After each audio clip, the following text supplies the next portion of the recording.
Assalamualaikum warahmatullahi wabarakatuh. Hai para pencinta catur dan para caturmania, selamat datang kembali di Legenda Catur Dunia. Hari pertama dari kejuaraan dunia Rapid dan Blitz sudah dibuka kemarin sore kawan, sekitar jam 4 sore.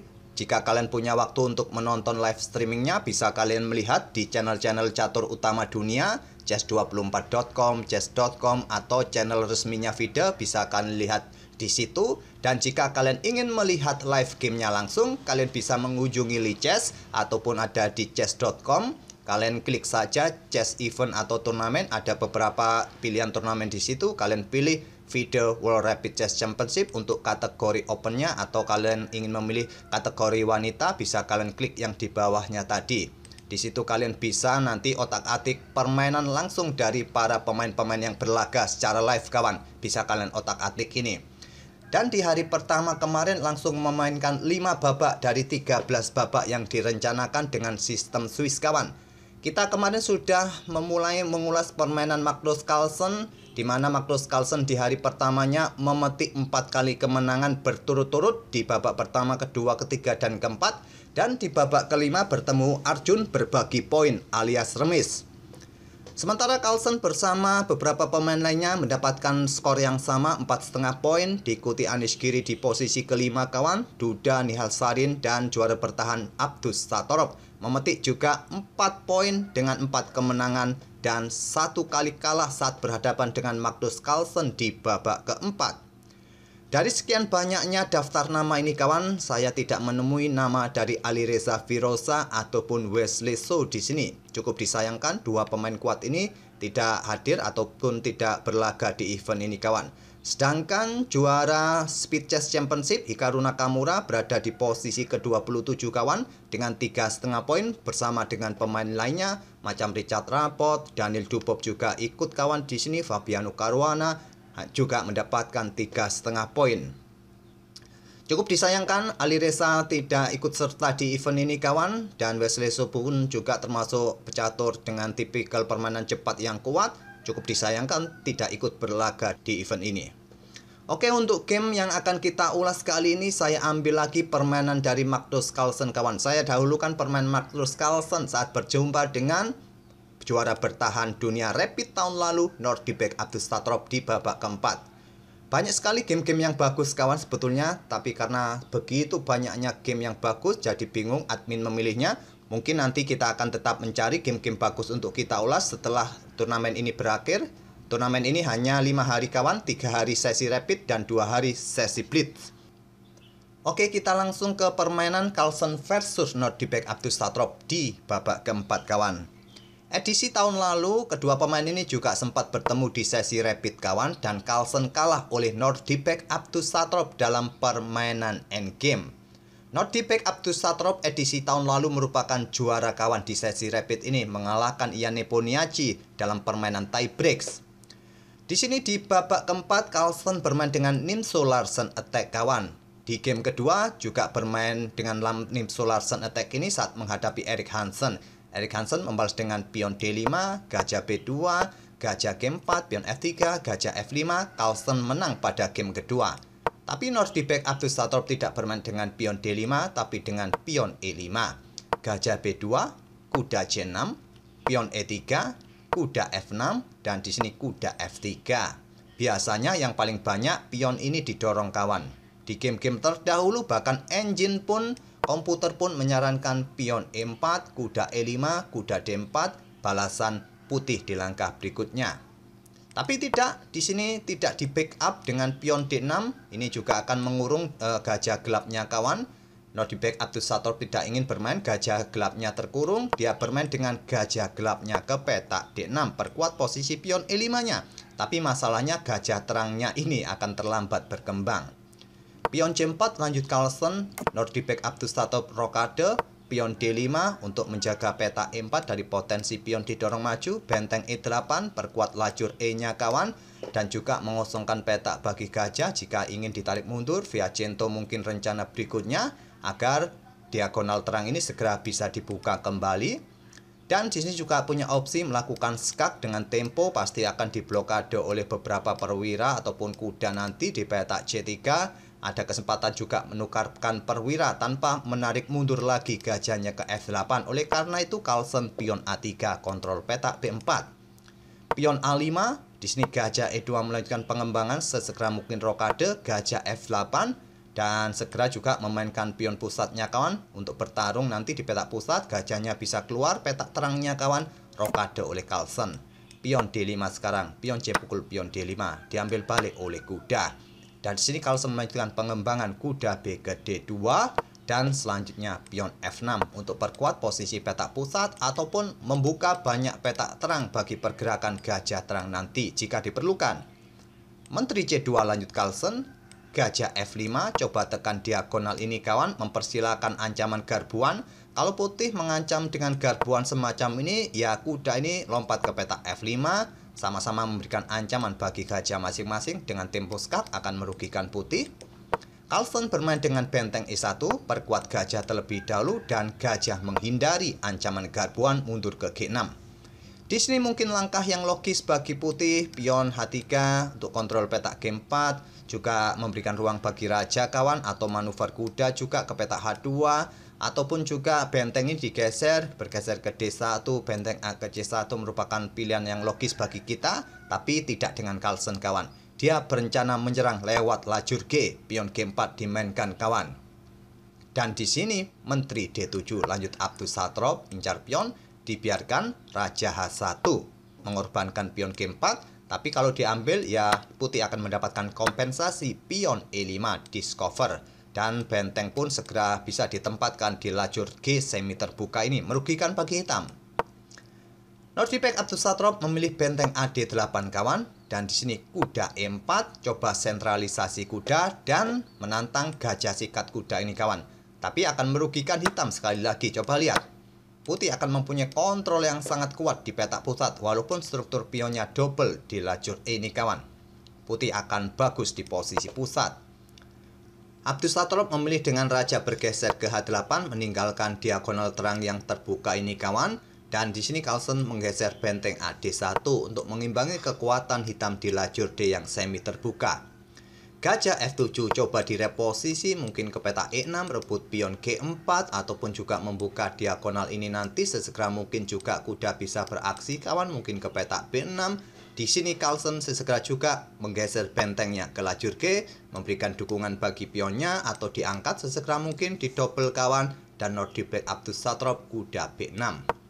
Carlsen benteng G3, pion A4, diterima tantangan pion B pukul pion A4, kuda ke A5, memberikan dukungan bagi kuda kawan untuk ambil pion ini kembali ataupun kuda memberikan dukungan bagi gajah untuk serangan tusuk sate. Benteng G1 menghindari serangan itu terlebih dahulu.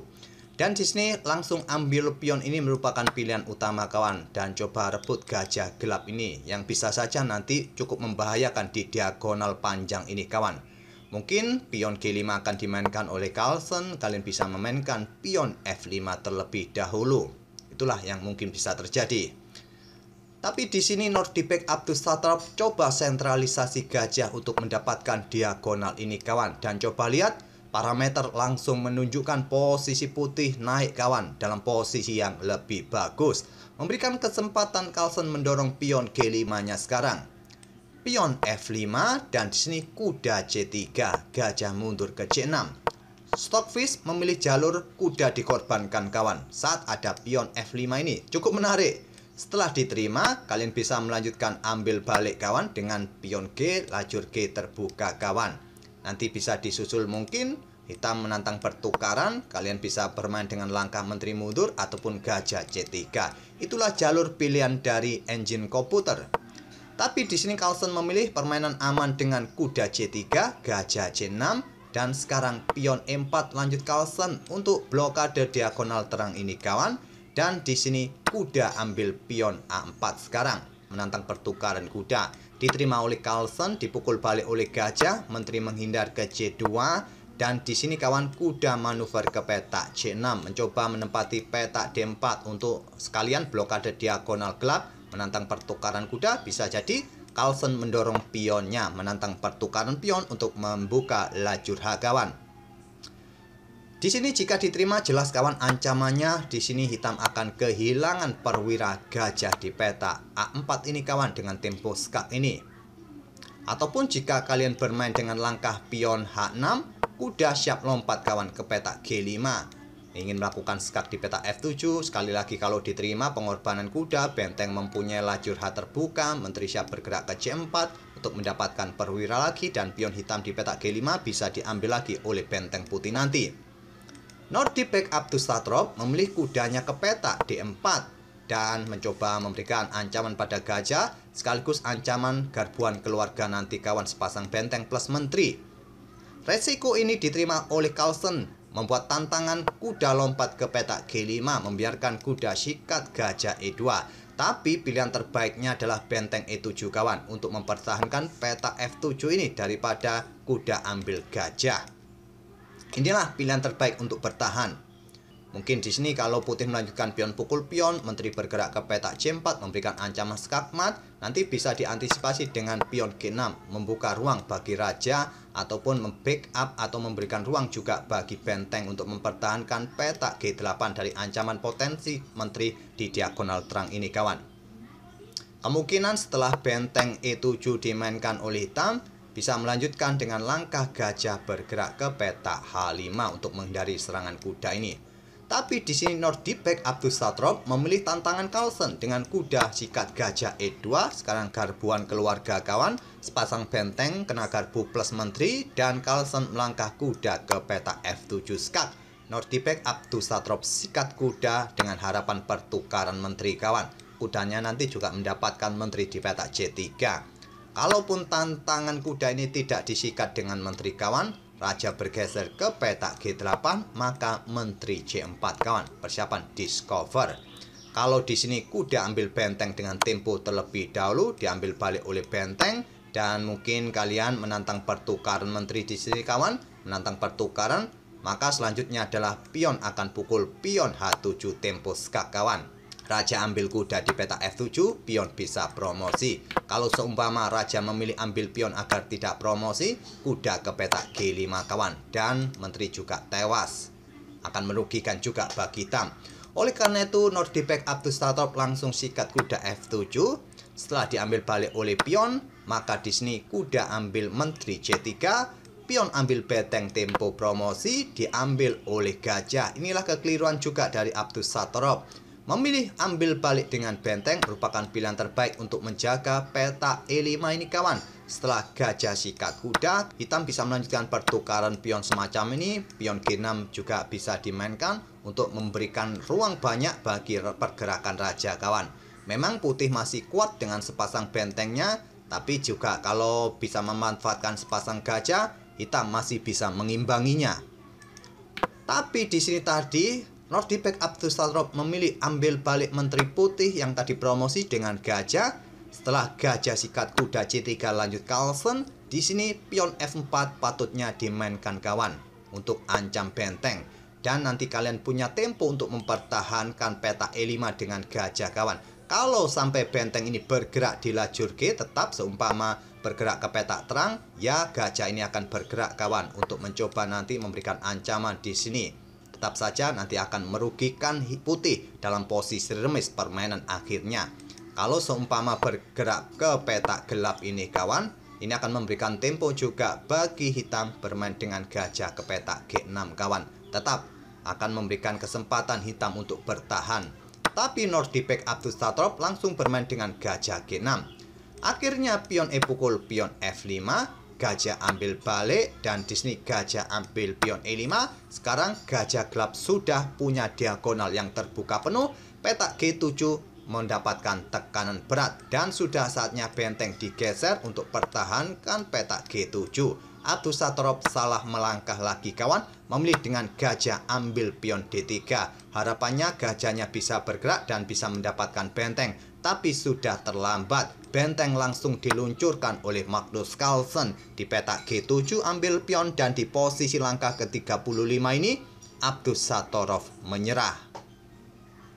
Kalaupun permainan tetap dilanjutkan dengan gajah ambil benteng kawan, ya tetap akan diambil balik oleh benteng. Kalau ada pergerakan gajah melakukan skak di sini, simple benteng digeser, blokade, langsung skak mat juga kawan. Coba lihat, benteng membatasi pergerakan raja dan skak mat oleh gajah gelap. Kalaupun juga pada posisi ini setelah benteng ambil pion G7, kalian melakukan skak, ya benteng mundur kawan, blokade sekaligus discover kawan. Gajah G7, kalian bisa melanjutkan dengan langkah gajah pukul gajah. Raja bergeser ke petak G8, discover lagi kawan. Benteng ini juga jatuh nantinya, percuma juga. Oleh karena itu, di sini langsung menyerah Abdus Satrop. Kira-kira langkah apa lagi yang bisa diambil oleh hitam untuk memperpanjang permainan kawan dalam posisi seperti ini? Saya rasa sudah tidak ada lagi. Oleh karena itu, di posisi ini di langkah ke-35, not di back Abdus Satrop menyerah.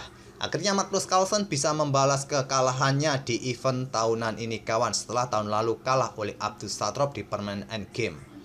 Itulah tadi kawan, ide dari Magnus Carlsen yang ingin bermain di lajur G, sesegera mungkin memainkan pion G4-nya, walaupun komputer tidak menyukai langkah dari Magnus Carlsen pion G4 tadi kawan. Semoga permainan dari kedua pemain ini bisa menghibur kalian dan kita akan bertemu di video-video berikutnya. Terima kasih. Wassalamualaikum warahmatullahi wabarakatuh.